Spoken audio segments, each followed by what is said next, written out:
vetkolle. Ja, 'n vetkol is daar 'n ander ding op 'n mens se klere. Dis nou iets waarvan ek niks hou nie. Dit maak net moeilikheid. Maak moeilikheid daar in die huis en dan moet daar so 'n bietjie vanies opgesmeer word en die klere moet ondersoek word en dan moet dit deur die wasmasjien gaan. En ek gebruik by die huis hierdie voorskoot. Ek wil hom nou nie oopmaak nie, want hy het natuurlik 'n vetkol op, en meer as 1 of 2, en hy hang daar agter my kombuisdeur, en dit is wat ek gebruik om myself te beskerm teen die vetkolle. Vetkolle is 'n ding wat jou maak dat jy net nie presentable is nie. Jy kan jouself net nie aanbied vir mense nie. Maar die salwing is daar natuurlik. Dis fantasties. Ek wil sê, behalwe dat mens wil sê, jy kan nie sonder dit nie, maar mens moet nie die olie op jou klere mors nie. Mens moet presentable wees. Olie is daar om oor te gooi in ander mense se lewens, in kruike, en daar is 'n paar dinge in hierdie lewe wat vetkolle veroorsaak, en daardie vetkolle moet ons ten alle koste vermy. Ons moenie vetkolle in ons lewe hê nie. Die eerste vetkol wat ons unpresentable maak, onvertoonbaar, en ons is nie in staat om onsself aan die wêreld te bied as goeie evangeliste, predikers, getuienisse, of soos wat jy is, 'n lig vir die wêreld nie. Die eerste vetkol is ene wat ek in die Bybel raak gelees, en dit het my so 'n bietjie omver gewerk, en ek moes daai vers, die kant draai, die vetkol se naam is tradisies. Tradisies maak dat jy nie effektief vir God kan werk nie, en die vers in die verband is Markus 7 vers 13, hy sê, so maak julle dan die woord van God, wow, die woord van God kragteloos, deur julle oorlewering, die Engels sê sommer deur jou tradisies, deur julle oorleweringe wat julle bewaar het, en dergelike dinge van dieselfde aard doen julle, soos om te dink, tradisies maak die woord van God kragteloos, dat dit nie sy doel in my lewe kan bereik nie. Die Engels sê dit so in die King James, hy sê, making the word of God of none effect, through your tradition, which ye have delivered, and many such things do ye, like things do ye. Nou, vriende, ek is seker jy wil hê hierdie woord moet kragtig in jou lewe wees en nie kragteloos nie. Ek is seker jy wil hê God moet sy doel in jou lewe bereik. Ek is seker jy wil die plek in jou lewe bereik wat hierdie woord oor jou spreek. Ek is seker jy wil die suksesse behaal wat God vir jou instoor het. Dan moet ons daardie vetkol van mensgemaakte tradisies uit ons lewens uithaal. Wat tradisies doen is dit verwoes die gemeente van God. Het jy dit geweet? Ek gaan nou maar vir jou dit lees. Dit verwoes die gemeente van God, en tradisies kan jou laat vooruit gaan. Jy kan dalk sukses sê, menslik gesproke. Jy kan dalk dink jy gaan vooruit en jy kan 'n posisie beklee, maar nie by God nie, net by mense. En net Jesus kan daai vetkol uithaal. Ek is seker, ons almal het tradisies. Ek het seker daarvan dat ek tradisies het. Want die ding van 'n tradisie is, dis 'n baie lelike ding, mens weet gewoonlik nie, jy het hom nie. Totdat jy agterkom, hier's 'n vetkol op jou klere, hier's 'n soort van iets op jou klere wat maak dat jy oneffektief is, dat jy nie presentable is nie, aanbiedingswaardig is nie. Nou Galasiërs 1 vers 13 praat van Paulus het 'n vetkol op sy lewe gehad, en hy het dit ontdek, en hy het dit reggemaak, soveel so dat hy openlik daaroor is, en dit skryf in die boek van Galasiërs. Hy sê vir die mense van Galasiërs, die gemeente van Galasiërs, sê hy, julle het gehoor van my lewenswandel, soos daar was iets in sy lewenswandel wat nie reg was nie. Julle het gehoor van my lewenswandel, vroeër in die Jodendom, dat ek by die gemeente van God, dat ek die gemeente van God uitermate vervolg en dit verwoes het. Jy sien, Paulus het sekere tradisies gehad, en hy het die gemeente van God uitermate vervolg en dit verwoes. Dis wat tradisies maak. Het maak dat jy oneffektief in die werk van die Here is, oneffektief in die lig wat jy uitstraal, oneffektief in jou getuienis. Jy's 'n flikkerende lig, jy's 'n balk wat sy vermoë verloor het, jy's 'n balk wat geblaas het, jy het tradisies, jy het gewoontes, en my lewensfilosofie is, ek wil verander.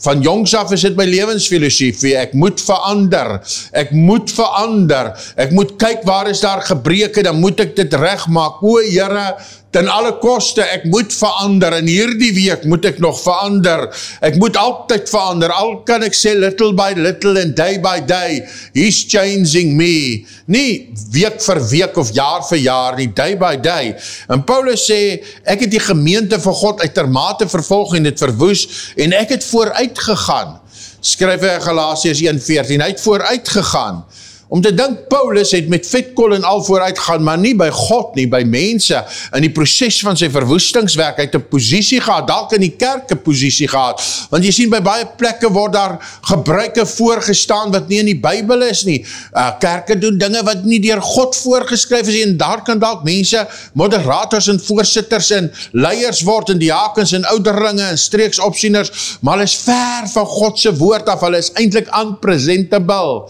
ek doen eerder wat die woord van die Here sê, as wat ek doen wat mense behaag. As ek mense tevrede stel, dan het ek 'n vetkol op my klere, en terwyl ek mense tevrede stel, is ek nie presentable voor God nie. Maar Paulus skryf oor hierdie ding van tradisies, hierdie vetkol, en dis hoekom ek 'n voorskoot aansit by die huis, as ek moet kos werk, en dikwels as ek eet, trek ek sommer hierdie voorskoot aan, want ek wil nie graag, jy sal sien hierdie voorskoot het vetkolle op. Hy het merke op, ek weet nie of die kamera dit sal kan wys nie, hy het merke op. En hierdie voorskoot, met sy merke en al, beskerm my klere. Wanneer ek by die huis eet, kos maak, dan trek ek hom aan, want ek wil nie my klere vuil hê nie. Nou Paulus skryf hier sê, ek het vooruitgang, baie van my leeftyd onder my stamgenote, en ek was veral 'n ywerhaar vir die oorleweringe van my vaders, veral 'n ywerhaar vir die oorlewering van my vaders. Met ander woorde, hy het die tradisies vastgehou aan, terwyl hy die kerk verwoes het. Nou ja, om so 'n vetkol van tradisies uit te haal, moet jy bewus wees van die vetkol, dan spuit jy 'n bietjie vanish op, of jy sit 'n soort seep op, en jy gooi daardie kledingstuk in die wasmasjien. Gooi hom in die wasmasjien, en as hy in die wasmasjien is, dan maak jy hom skoon. Daar is 'n hemelse wasmasjien, en daar is niks soos die bloed van Jesus, wat sondevlekke wegvat nie, en al het jy, hoeveel tradisies, ek wil vir jou sê, maak reg met God, ek hou nie aan tradisies vast nie, en ek is seker, daar moet nog iets aan my wees, want ek is aan die ondersoek, ons almal het tradisies, maar raak van die goed ontslae, want dit verhinder die werk van die Here, het maak dat jy totaal oneffectief is. Nou kom ek noem vir jou 'n voorbeeld van 'n tradisie. Daar was een keer lang gelede of 'n dame gewees, sy het op trou gestaan en sy het haar ma gevra, hoekom bak ma die vis elke keer in 'n driehoekpannetjie? Sy sê toe, my kind, ons doen dit so, dis ons tradisie om driehoekpannetjie te gebruik vir die vis, maar ek weet nie eintlik hoekom dit die tradisie is nie, gaan vra vir ouma.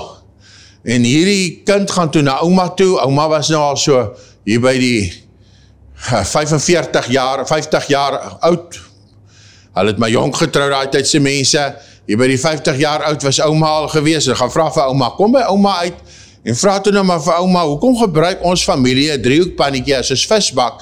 Ouma sê toe, ons doen dit, dis 'n tradisie wat ons het, maar ek weet nie eintlik, kom ons vra vir ouma Grootjie, en gaan toe na ouma Grootjie toe, ouma Grootjie is toe nou al so 'n bietjie ouer, sy is so 72, en gaan vra vir ouma Grootjie sê, dis 'n tradisie wat ons het, ek weet nie eintlik hoekom nie, maar kom ons vra vir groot ouma Grootjie, sy leef nou nog, sy is 98 jaar oud.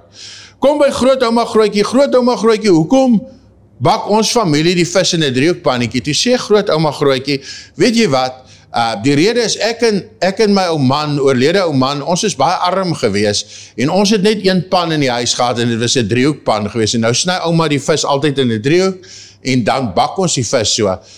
Ag, jennetjies, om te dink 'n tradisie, wat geen waarde het, dis die eienskap van 'n tradisie. Jy doen iets wat jy nie weet hoekom jy het doen nie, maar het het geen waarde nie, en jy dink jy is reg.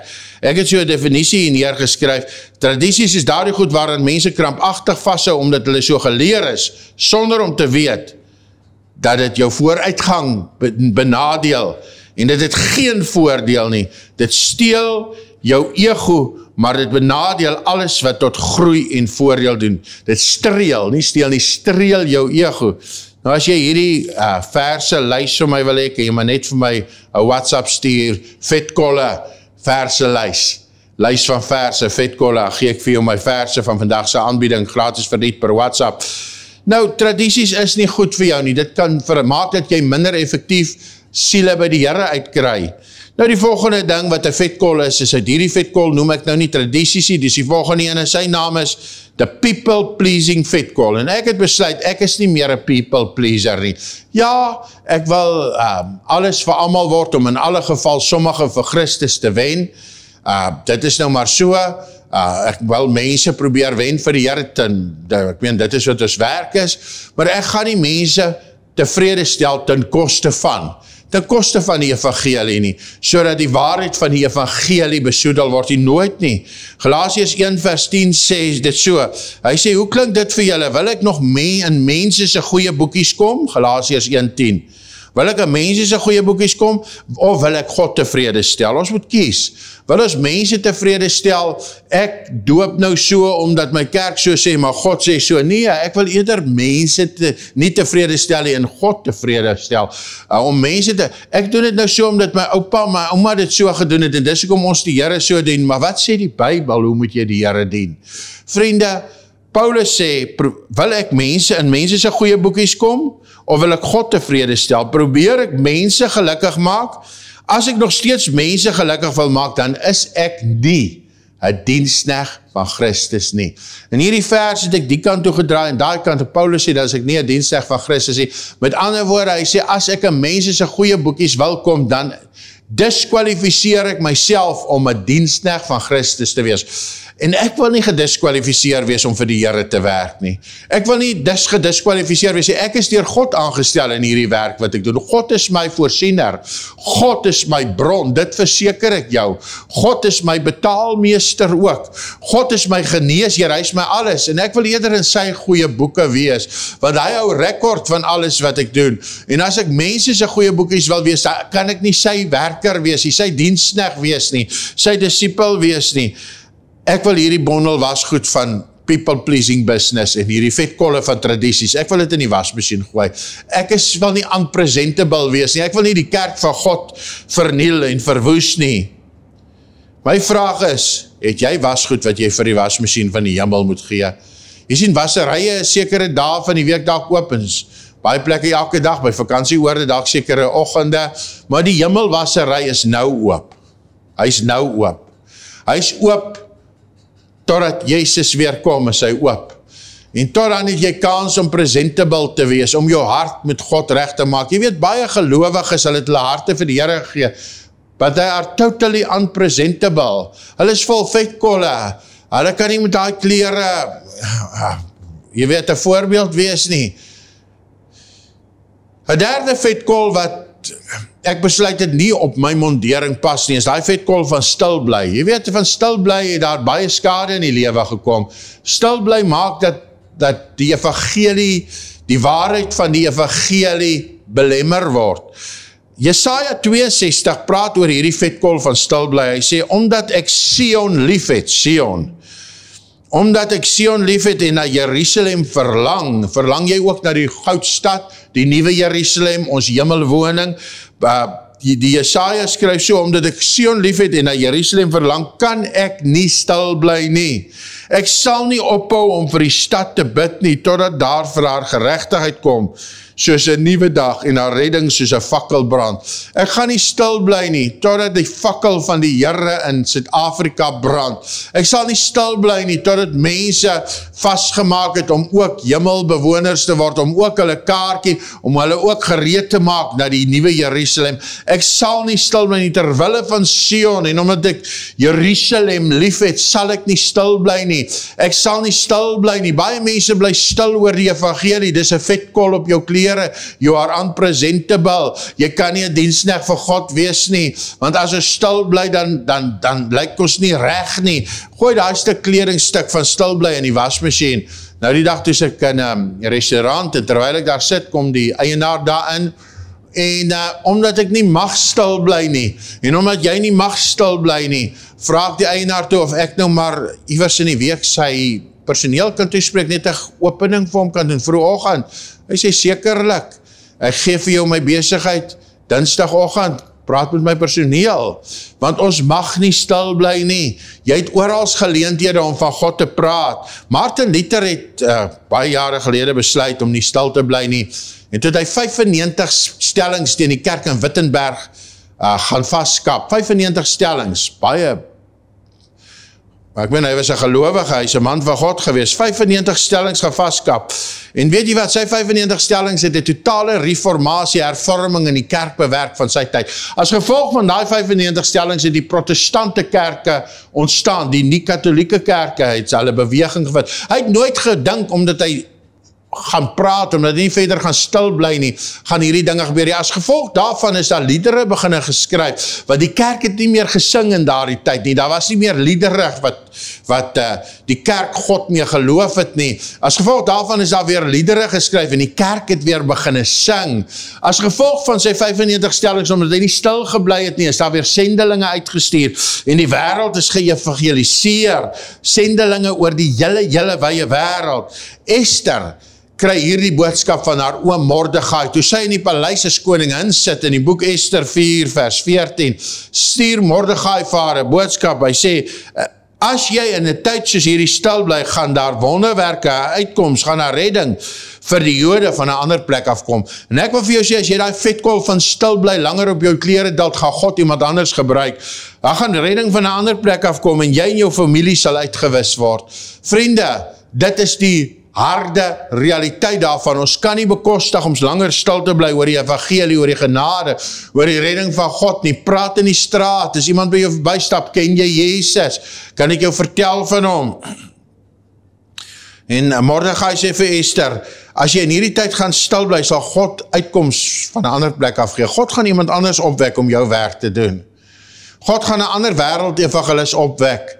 Jy dink jy kwalifiseer nie, vriend, niemand kwalifiseer nie, maar ons almal word toegerus.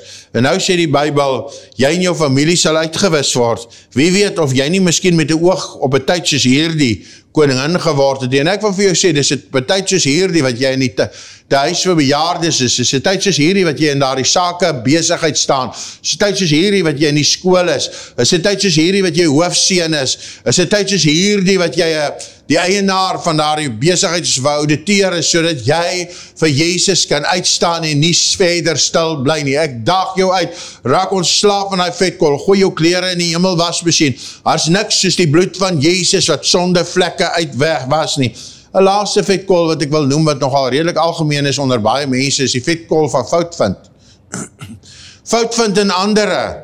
Matteus 7 vers 3 sê, en jy sien die splinter in jou mededienstig se oog raak, maar jy merk nie die eislike stuk stomp in jou eie oog nie.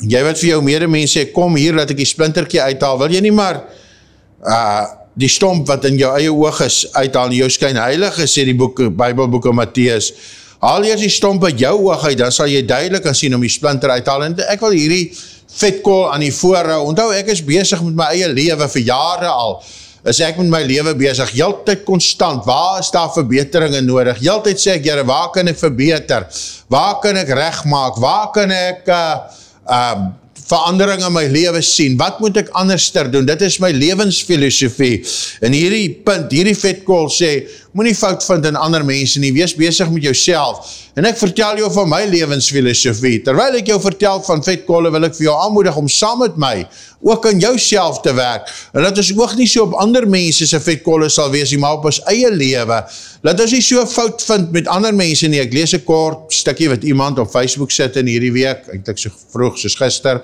hy sê hy het groot respek vir senior mense, hy gee ook baie aandag aan senior mense, en hy sê, hy glo hulle moet geëer word, maar hoekom is daar so baie senior mense wat dink net hulle is reg?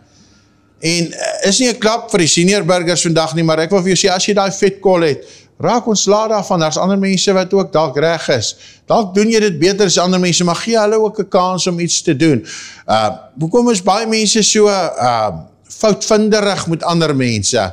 Nee, kom ons raak ontslae van daai vetkol, kom ons vat ons klere, en ons gooi dit in die wasmasjien van die hemel, en ons sê, Here, ons wil die vanish van hierdie lewe, daardie koekie seep wil ons aansmeer in hierdie vetkol, naamlik die bloed van Jesus, en daardie foute sal vanish. Miskien het God se gees met jou gepraat vandag, en vir jou iets geopenbaar, waarvan jy ook moet ontslaa raak, waar jy nie saam met my daardie vetkol klere in die wasmasjien gooi nie.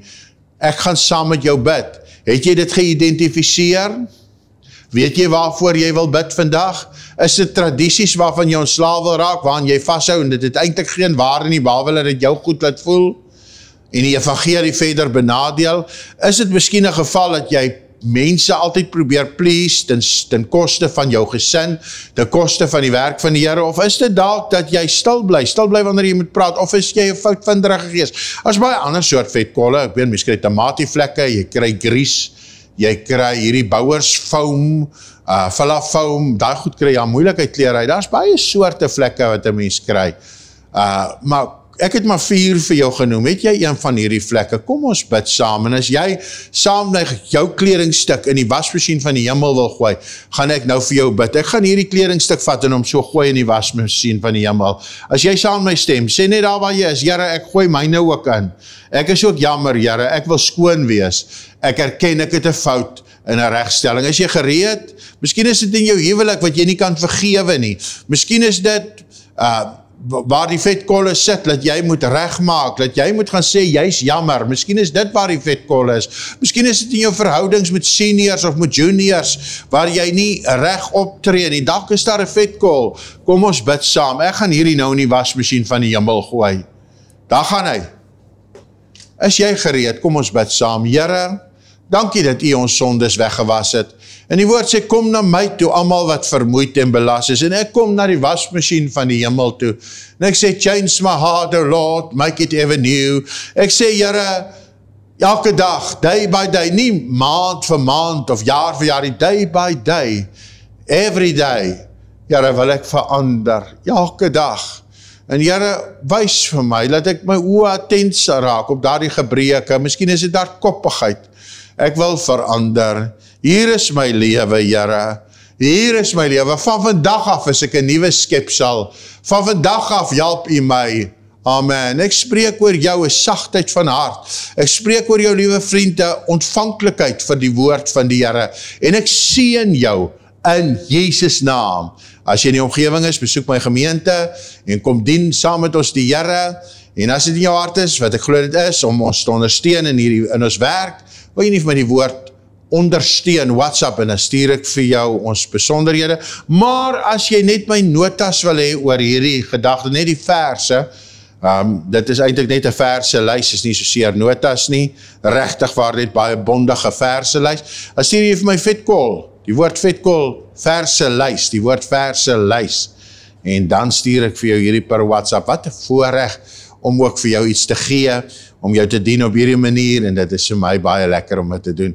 God bless you, I love you, tot volgende keer, geniet jou familie, geniet jou mense, en geniet die lewe. Bye!